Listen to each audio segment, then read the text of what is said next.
Pinheiro now to add the extra point.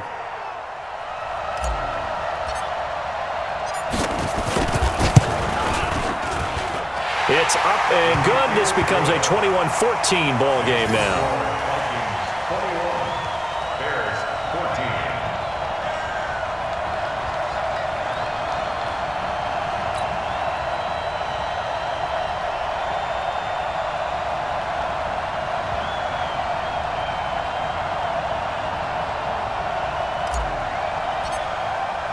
Now after the touchdown, here's Pinheiro to kick it off.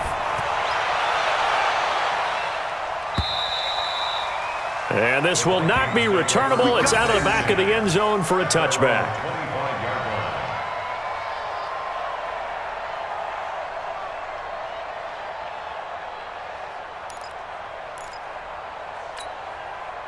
Here are the Vikings now to start their next drive. They're holding on right now to that slim advantage in a one-score game. And you hear a lot about 2-minute offense and 4-minute offense. Obviously, the 4-minute offense applies here. How do they run that effectively? Yeah, really what the 4-minute offense is you're just trying to grind the clock. So you want consistent gains, steady gains. Doesn't have to be big plays, but it has to be plays that gets first downs and keeps the ball away from your opponent. But certainly throwing the ball is in the mix here. It certainly is. Just make sure that you're careful with it. And again, get those first downs, keep possession of the football. It's a 5-yard gain, but they'll still be a yard short here with third down now looming.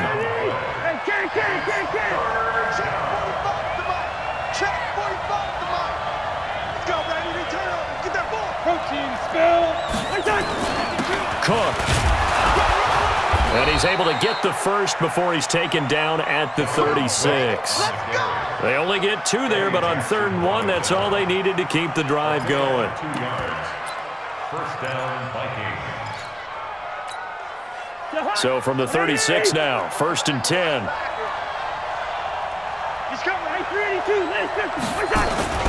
On the ground, it's Cook. Morris Claiborne makes the play defensively. Offensively with the lead, you want to run the ball, keep the clock going, but you also want to still kind of be in attack mode too, right? So how do you do that and not come back on your heels? Yeah, think about all the practices we've watched where they have that tempo period to go over things just like this, where they describe the scenario, tell you what they're looking for, and make sure that they're still attacking, yet at the same time not going so fast as to leave too much time on the clock.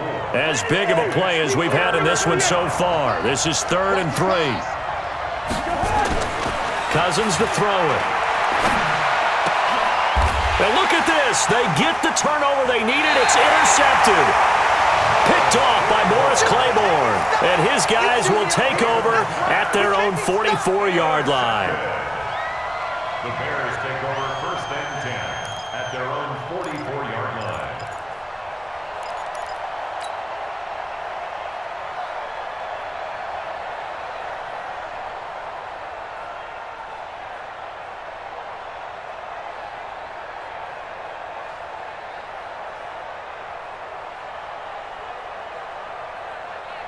The Bears offense ready to go for their next drive. And they're hoping to redo their efforts in the last drive when they got into the end zone. And just think of what it's like now on the sideline, because when you score a touchdown, you have to go over and look at the tablet and see what you did on the last drive. When you score points, it's a whole lot better view than when you're trying to figure out how to fix things there. First down for the Bears, a gain of 15. 1st and 10 at the 41-yard line.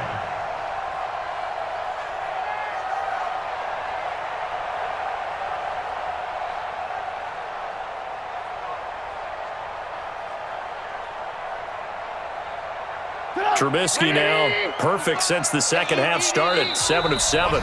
It's 1st and 10. 4th quarter, down to the final 2 minutes, and we've got a one-score game.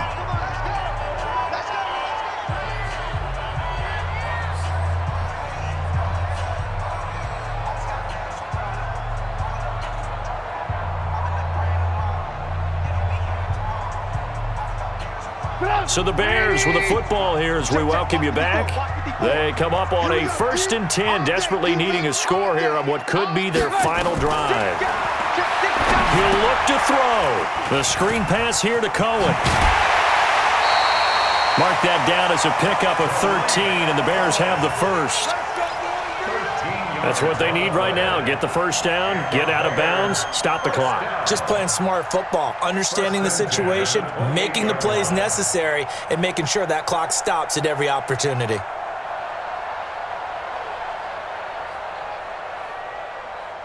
Go! 180! Right there, 54 Mike. Hey, let's get off the field. Now it's Trubisky. Flush to his right. And now he's going to use his legs. And they'll have it in the red zone before he crosses over out of bounds.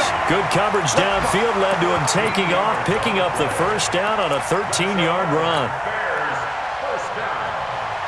First and 10 at the 16-yard line. Back-to-back good plays have him on the move on first down. This is Cohen.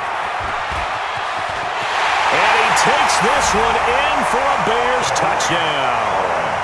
Tariq Cohen, his fourth touchdown on the year, as they can now tie the game with the extra point here in the final 2 minutes. So what can the Bears do here as they'll go for two?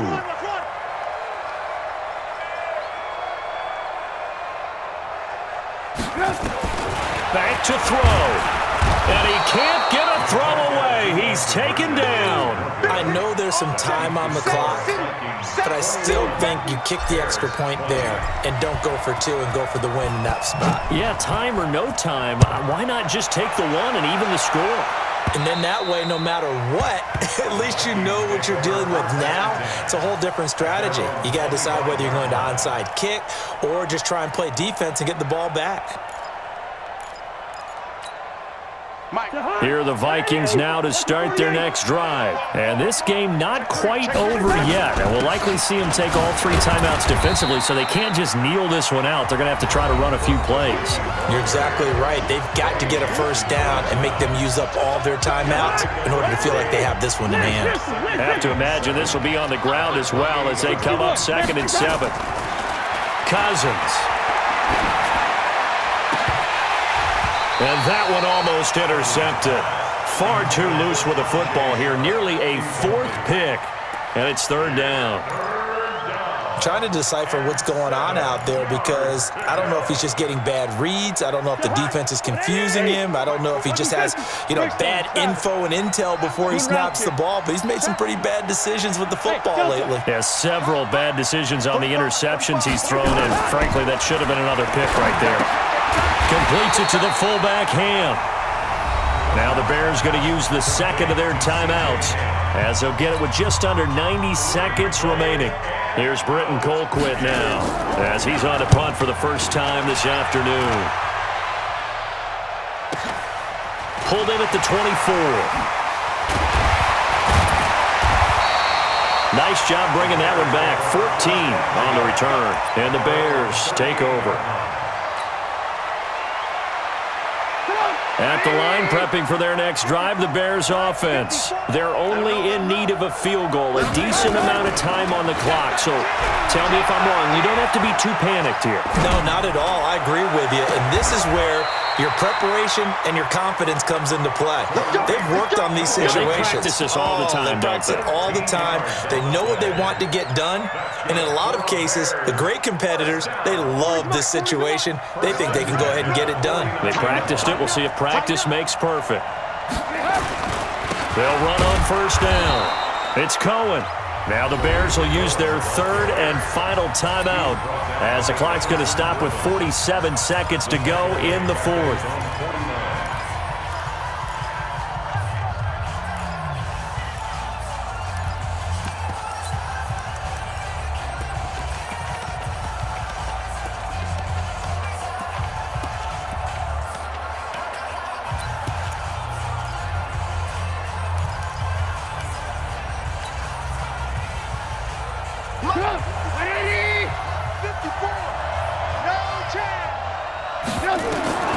Throwing now is Trubisky, eluding the pressure right. And he's just going to get rid of this thing to no one here. He throws it away, and now it's 3rd. I see you nodding your head up and down. That's a very heady decision at this stage of the game. Out of the pocket, nowhere to go. Just get rid of it. That's a smart play because you're not worried about your completion percentage, and you're also not trying to force it into bad traffic as well. Throw the ball away, live to fight another down. He's going to let it fly. And that'll be intercepted by the Pro Bowl safety Harrison Smith. And to the 12. That's where it stops. The return is halted at the 12-yard line. And that one, oh, it's going to hurt big time. You're in the 2-minute drill trying to get your guys down the field, and it's looking like they're going to go up just short, as this is definitely not his best throw. And it'll wind up being intercepted. They'll try and wind down some clock with Cook. And strong running there gets this up over the 15-yard line. Call it a gain of 4 on first, and that'll make it second down. Second and 6. Following the pickup of 4, here's second and 6. They'll keep it on the ground. It's Cook. And, oh, he's going to be brought down by the face mask. Here come the flags. This is going to get him a first down. Charles, did I just hear that right? They declined the personal foul. 3 yards.